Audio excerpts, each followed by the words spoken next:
30 लाख। आपको पता है इस दुनिया में फरीदाबाद से छोटे देश है,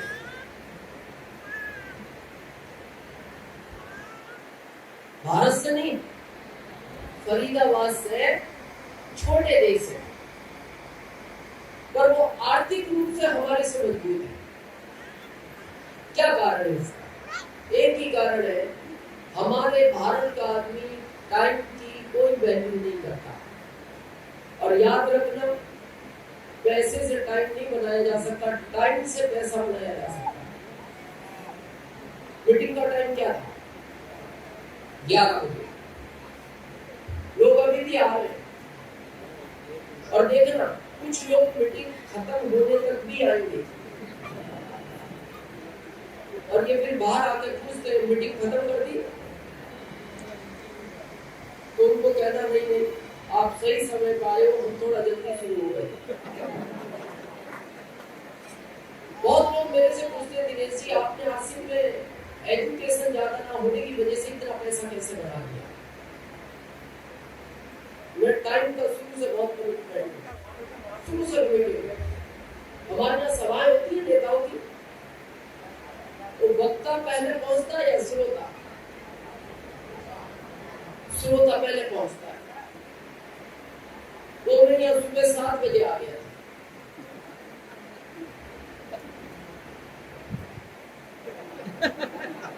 अब आया मैं, तो भी मैं वक्ता था, श्रोता अभी भी आ रहे हैं। चलो, तो मेरा आपसे निवेदन है, आगे ध्यान रखें। गर्मी का मौसम है, थोड़ा सा हो सकता है आपको असुविधा हो, लेकिन मैं ड्रेस कोड में हूँ, खड़े होकर आपसे बात भी करूंगा। ये गर्मी पिछले साल लगी थी,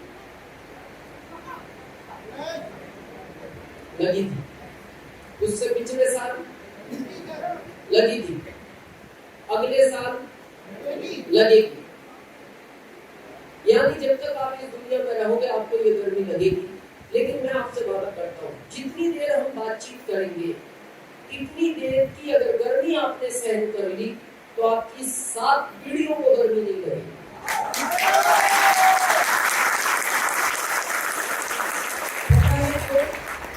जिस बंगले में रहोगे वो एसी होगा, जिस कार में रहोगे वो एसी होगी, जिस ट्रेन से चलोगे वो एसी होगी, जिस प्लेन से उड़ोगे वो एसी होगा, जिस होटल में रुकोगे वो एसी होगा, फिर तो सब एसी होगा।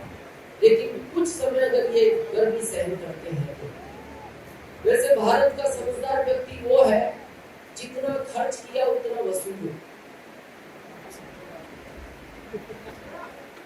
सुशील जी, समझदारी क्या है? जितना खर्च किया व्यक्ति जी उतना वसूलो। और ज्यादा समझदार वो है डबल वसूलो। तो 150 खर्च किया है ना, तो इतना तो वसूलो। लेकिन मैं आपसे वादा करता हूँ, ये 150 रुपया ही आपको 150 करोड़ तक लेकर जाएगा।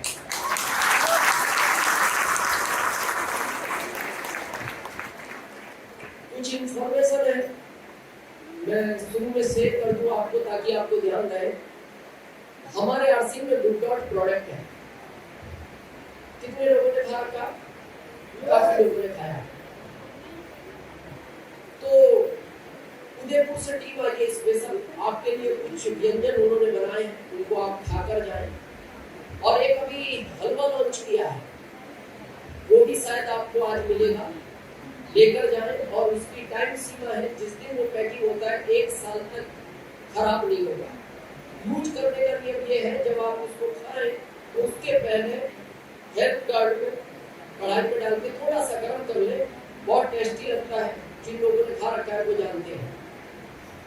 दूसरी इंफॉर्मेशन मेरे को देखकर अचानक याद आई, आप लोग टारगेट पे टूर करते हो। ये आज हालांकि पार्ट नहीं था, लेकिन 2 व्यक्ति मेरे को ऐसे नजर आए हैं, शायद फर्स्ट टाइम आए हैं।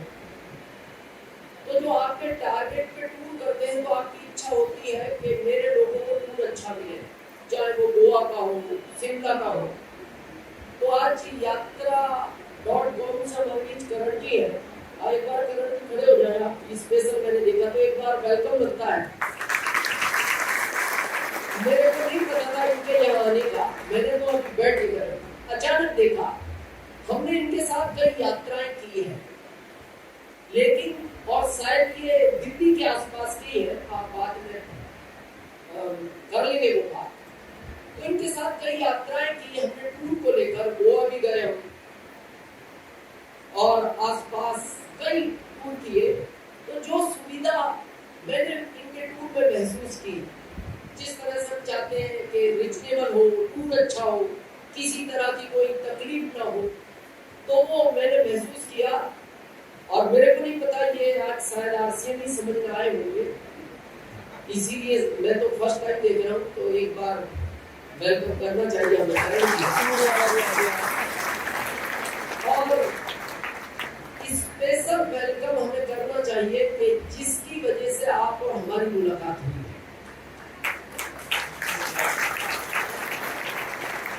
वो है लोकल होस्ट यहाँ के जयप्रकाश जी हैं। आप सुविधा देख रहे होंगे, जयप्रकाश जी है पीछे खड़े हैं, क्योंकि आप और हमको मिलाने में उनका बहुत बड़ा रोल है। वो पिछले 1.5 साल से मेरे से बात कर रहे हैं कि सर एक मीटिंग करें फरीदाबाद। तो मैंने उनको कहा कि आपको संडे की रिक्वायरमेंट है, और संडे मेरे पास है क्योंकि मेरे को पूरा भारत जाना होता है। तो हमारी डेट तय हुई थी 2024 की अप्रैल। तो उन्होंने कहा सर ज्यादा लंबा नहीं हो जाएगा। हमने कहा देखो अब ये गॉड की प्लानिंग है, इस बीच अगर किसी शहर का परमिशन न मिलने के कारण कोई संडे बैक होता है तो फिर चांस है। और योग से आपका अगस्त खाली था, और अगस्त का नागपुर का एक प्रोग्राम पोस्टपोन्ड हुआ। आज नेताजी का प्रोग्राम है उस ऑडिटोरियम में, वो पोस्टपोन्ड हुआ। उसकी वजह से आज और जयप्रकाश जी की मेहनत से हम ये फॉलो करते हैं। तो बहुत सारे लोग आज शायद मेरे को पहली बार सुन रहे होंगे, तो अब हम शुरू करते हैं फाइट टू फाइट बात। पहले मैं अपने बारे में बता दूं, एक तो मैं कभी झूठ नहीं बोलता, झूठ मेरे को पसंद नहीं, इसलिए नहीं, शायद मेरे दादाजी और पिताजी के संस्कार मेरे साथ रहे, और उन्होंने मेरे को जिंदगी में कहा था कम खा लेना लेकिन कभी झूठ नहीं बोलना, और तेरी वजह से किसी का गलत नहीं होना चाहिए। इसलिए मैं अपनी जिंदगी में बहुत कामयाब नहीं हो पाया, क्योंकि मेरे को ऐसा लगता था मेरी वजह से किसी का गलत ना हो। मैंने खेती भी की तो मैं मजदूरों को ज्यादा बांट देता था पैसा। तो मेरे पिताजी ये भी कहते थे यार इतना भी अच्छा नहीं करना। मैंने कहा आपने सिखाया वो मेरे अंदर से निकलता नहीं। मैंने एक साइकिल की एजेंसी ली A1 की, तो उसमें जो मेरे यहाँ मिस्त्री काम करते थे उनकी आज अपनी दुकानें हैं, मेरी बंद हो गई। जॉब में गया तो मेरे साथ वाले आज सब अपने घरों में हैं, जिन्होंने अपने घर बना लिए। मैं जॉब तक एक 10x6 के रूम में किराए से ही रहा। तो जब मेरे को किसी ने आरसीएम की बात की और उसने ये कहा कि दिनेश जी जैसा तुम हो वैसा ही एक बिजनेस है जिसमें सच बोल के अमीर बना जा सकता है, लोगों का अच्छा करके अमीर बना जा सकता है। तो मैंने कहा ये काम की मैं तलाश में हूँ शुरू से, और उस दिन मैंने इस आरसीएम को शुरू किया। तो मैं जो भी बात आपसे करूंगा तो प्रैक्टिकल करूंगा, सच करूंगा।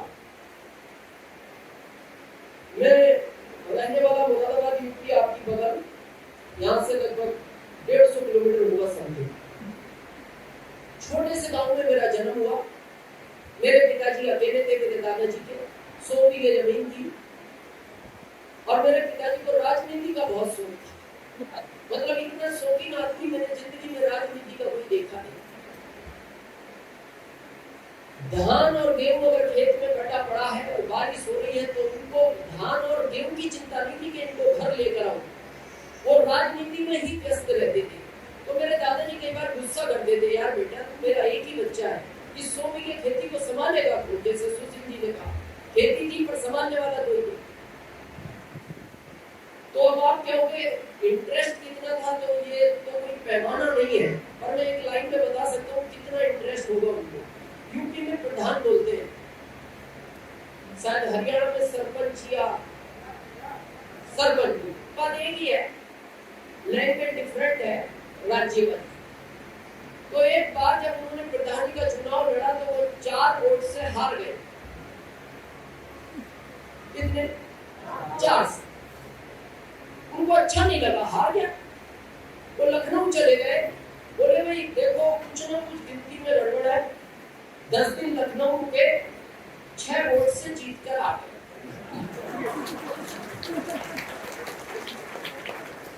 अब मैं तो नहीं जानता क्या होगा, मैं छोटा था, इतना इंटरेस्ट था उनको, अब आप समझ सकते हैं। इसी लाइन उस परिवार में मेरा जन्म हुआ और मैं लगभग 6.5 साल का था। मेरे को याद है, मेरे को स्कूल में जमा कराया गया।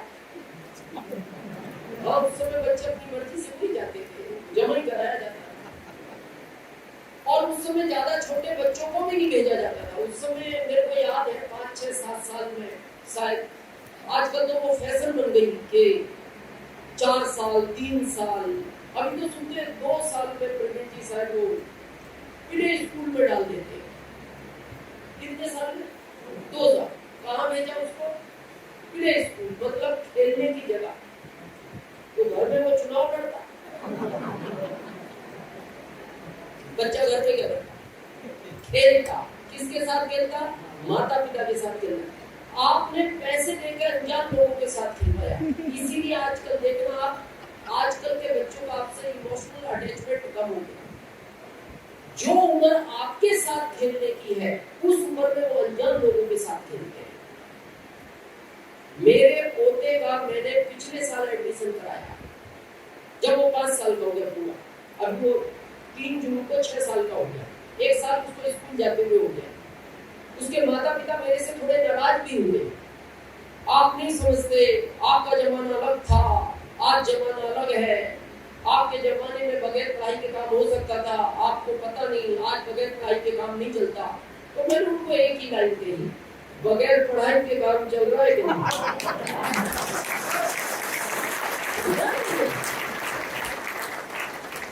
मैंने कहा ये कितना भी बड़ा ऑफिसर बन जाए, ये मेरी बराबर पैसा नहीं कमा सकता। मैं आरसीएम के माध्यम से इस भारत सरकार को हर महीने 1 लाख रुपए इनकम टैक्स देता हूँ। उस परिवार में मेरा जन्म हुआ, यहाँ से कहानी का सिलसिला चालू होता है। तो मेरे फादर ने हेडमास्टर साहब को कहा, उस समय प्रिंसिपल नहीं हेडमास्टर हुआ था, बोले ये मेरा बच्चा, इसको ठीक से पढ़ाओ और ध्यान देना इसकी पढ़ाई पर। पढ़ने में अच्छा हो तो इसको हर साल क्लास बदलवा देना। तुम्हें कहीं लगे ये पढ़ने में कमजोर है तो इसको 1 साल उसी क्लास में और रखना। और आखिरी लाइन उन्होंने बोली, मैं इस गांव का प्रधान हूं। और चले तो हेडमास्टर साहब को भी शायद ये बात मेरे पिताजी की अच्छी लगी। उन्होंने मेरे को 10वीं तक 18 साल पढ़ाया और 18 साल के बाद उन्होंने गांव में खबर भिजवाई, प्रधान जी को भेजना, यानी मेरे पिताजी। बुलवाया गया और कहा गया, प्रधान जी इस बच्चे की पढ़ाई कंप्लीट हो गई, या तो आप इस बच्चे को इस स्कूल से ले जाओ या फिर ये स्कूल हम यहाँ से ले जाए। ये बात पिताजी को अच्छी नहीं लगी। उनको थोड़ा गुस्सा भी आया, पर वो कुछ बोले नहीं।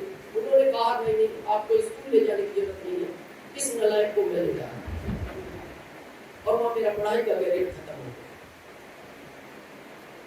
यूपी से कुछ लोग हैं, सुशील जी विशेष है। यूपी की सरकार 10वीं फेल वालों की तरफ देखती भी नहीं। मेरे को नहीं पता था ऐसी सरकार है उस समय, मैं तो बच्चा था।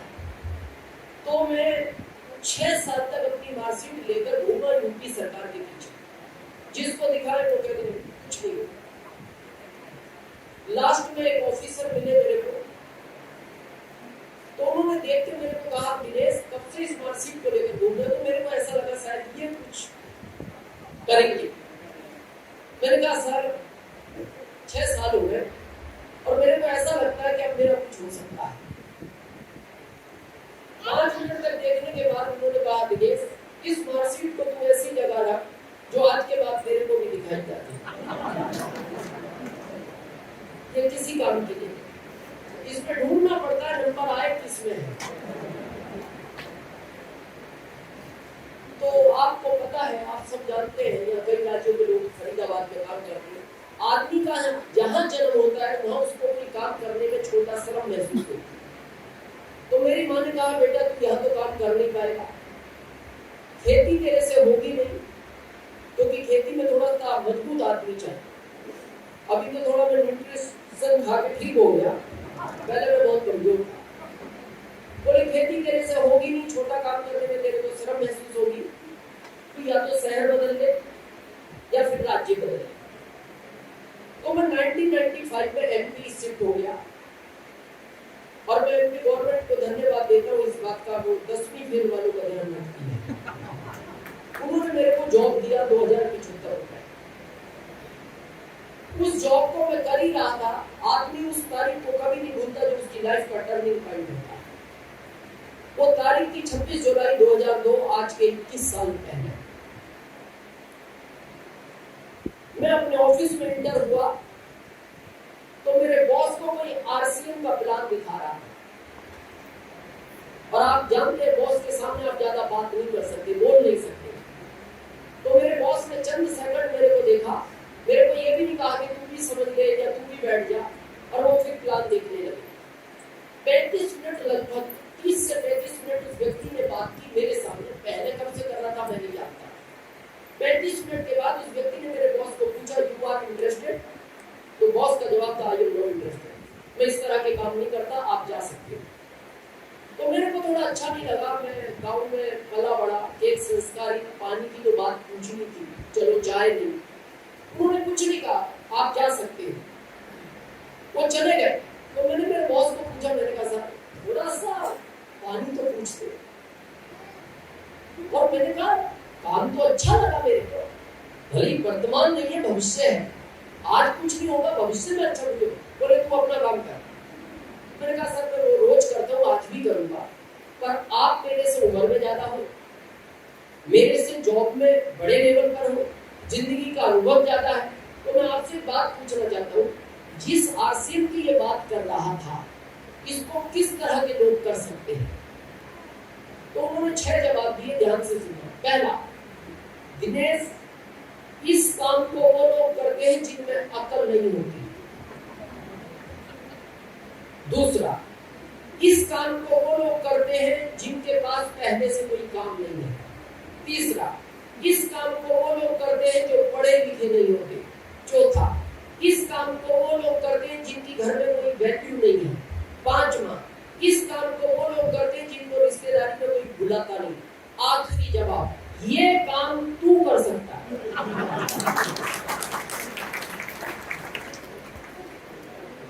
मैंने कहा मैं करूंगा। बोले कर ले, कब करेगा? मैंने कहा मैं आज ही करूंगा। बोले आज कैसे कर लेगा? तेरी पता है सैलरी कितनी है? 2075। ज्वाइनिंग 1480 का किट आता था उस समय। लाएगा कहां से पैसे? मैंने कहा सर मैं आपसे नहीं लूंगा, कहीं से भी लाऊं, लेकिन मैं करूंगा आज। बोले क्यों? मैंने कहा मैंने इस सिस्टम में एक बात उससे समझी, पहले आओ पहले पाओ। आज आओगे नंबर यहां लगेगा, कल आओगे यहां लगेगा, परसों यहां लगेगा। मैंने कहा मैं नंबर आज ही लगवाना चाहता हूं। और मैंने लगवाया कब? 26 जुलाई 2002। कंपनी के पास क्या था? केवल एक प्रोडक्ट, कपड़ा, वो भी पैंट पीस। तो हम लोगों को जब पैंट पीस देते थे, लोग पूछते थे सर शर्ट को क्या करेंगे? मैंने कहा अभी पैंट पहन के बिजनेस करो, शर्टें जब आएंगी जब देखें। और हमने शुरू की। अकाउंट को आज पहली बार आई है, आ ही गए हो, नंबर लगवा ले। काम कभी भी शुरू करना, 1 हफ्ते बाद, 15 दिन बाद, 1 महीने बाद, 1 साल बाद, आ ही गए हो, नंबर लगवा ले, क्योंकि इसमें नंबर का बहुत बड़ा रोल है।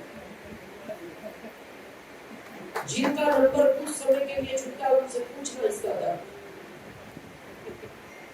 और जिन्होंने सही टाइम पे लगाया उनकी खुशी पूछना उनसे।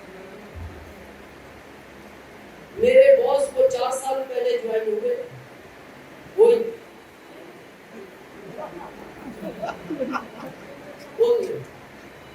ये काम तू कर सकता है। कब ज्वाइन हुए? मेरे 17 साल के बाद, मेरे 17 साल के बाद, अभी रॉयल्टी अच्छी है, अगले साल रिटायर्ड हो रहे हैं।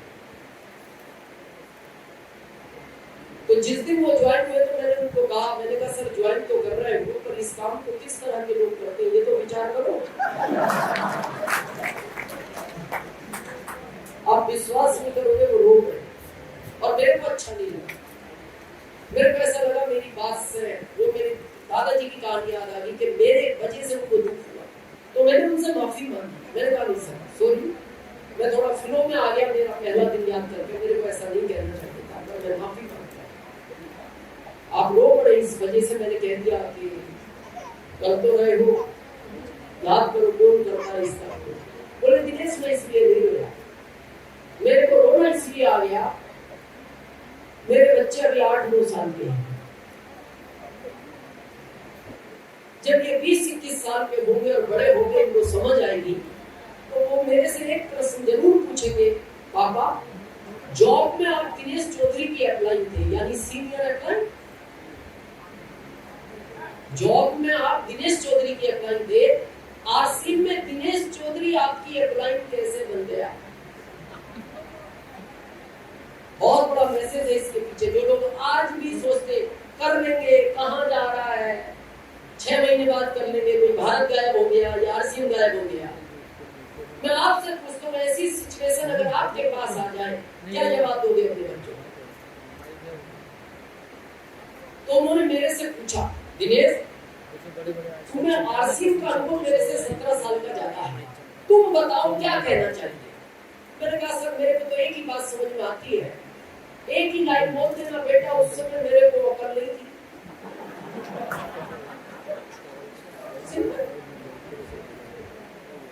वो कहेंगे दिनेश बात तो अच्छी है, पर वो ये भी तो पूछ सकते हैं उस समय नहीं थी तो बाद में कैसे आ गई? बहुत सोचने का विषय। बस मेरा एक ही निवेदन है, जिसके भी साथ आए हो, जो भी आपको लेकर आया या जिसने बुलाया, आ ही गए हो, नंबर लगवा लो।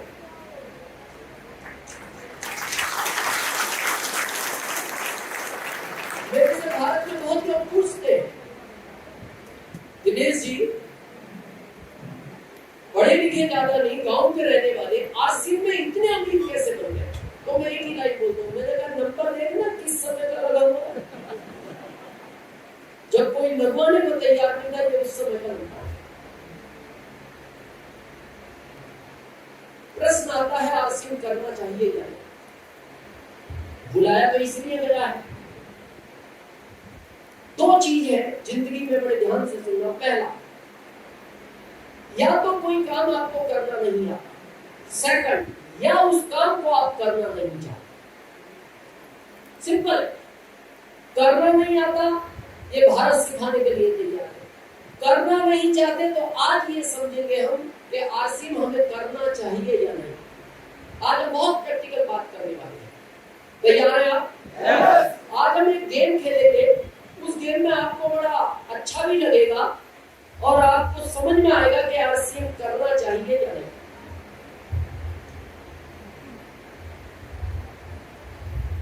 कितने लोगों ने उस समय एग्जाम दी है जब ये पेपर इस तरह का आता था, जगदीश जी, कि अपनी पसंद के 15 प्रश्न में से किसी 5 प्रश्न का उत्तर दो। कितने लोगों ने समय एग्जाम दिया? क्या आता था लिखा हुआ? अपनी पसंद के किसी किन्हीं 15 प्रश्न में से 5 प्रश्न का उत्तर दो।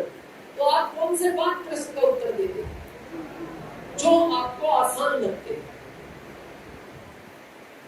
तो आज हम वो ही समझेंगे हमारी जिंदगी कितनी मुश्किल है, इसका क्या आसान उत्तर है। मैं सारी चीजों पर डिस्कस करूंगा। हम सब यहाँ क्यों इकट्ठा हुए पता है?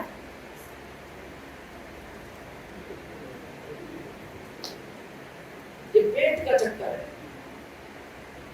अगर ऊपर वाला ये पेट नहीं देता, आप में से किसी को यहाँ आने की जरूरत नहीं। और खाली अपने पेट का नहीं, इसके पीछे घर में 5 और है, अपना तो और भी भर जाएगा। और वो घर वाले 5 कहते हैं देखो आपका आप जानो पर हम 5 का ध्यान रखना। 2 बच्चे, 2 माता पिता, 1 पत्नी, ये 5 की जिम्मेदारी। इसीलिए आप दिन रात भागते। तो ये है चक्कर पेट का। अब इस चक्कर को खत्म करने का रास्ता है पैसा। ये कड़वा सच है और ये सिंपल है। पैसे का ऑप्शन पहला है जॉब, दूसरा है बिजनेस और तीसरा है आरसीएम, जिसकी आज हम बात करेंगे। मैं तीनों प्रश्नों का उत्तर आपको बिल्कुल प्रैक्टिकल दूंगा। तीनों में जो आसान लगे उसको चुनिए। कंडीशन नहीं है कि आरसीएम करना ही है। पहले समझते हैं हम जॉब को, क्योंकि भारत में सबसे ज्यादा पसंद किया जाता है जॉब। गवर्नमेंट हो या प्राइवेट हो या पर डे 300 वाला, ये सब जॉब की कैटेगरी में। व्यापार में फैक्ट्री हो या खेती हो या दुकान हो, ये सब आपके बिजनेस में आते हैं। यहाँ कुछ लोग हैं जो जॉब में है, गवर्नमेंट या प्राइवेट, हाथ खड़ा करेगा काफी लोग। कितने ऐसे माता पिता हैं जो अपने बच्चों को पढ़ा रहे हैं? हाथ खड़ा करें ईमानदारी से, और ईमानदारी से उत्तर दें क्यों पढ़ा रहे हैं।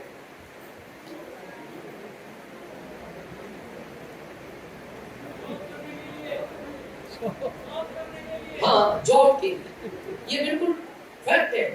आप उन बच्चों को अच्छा इसलिए पढ़ा रहे हो, जॉब चाहिए। आपको क्या लगता है आगे जॉब मिलेगी? नहीं मिलेगी?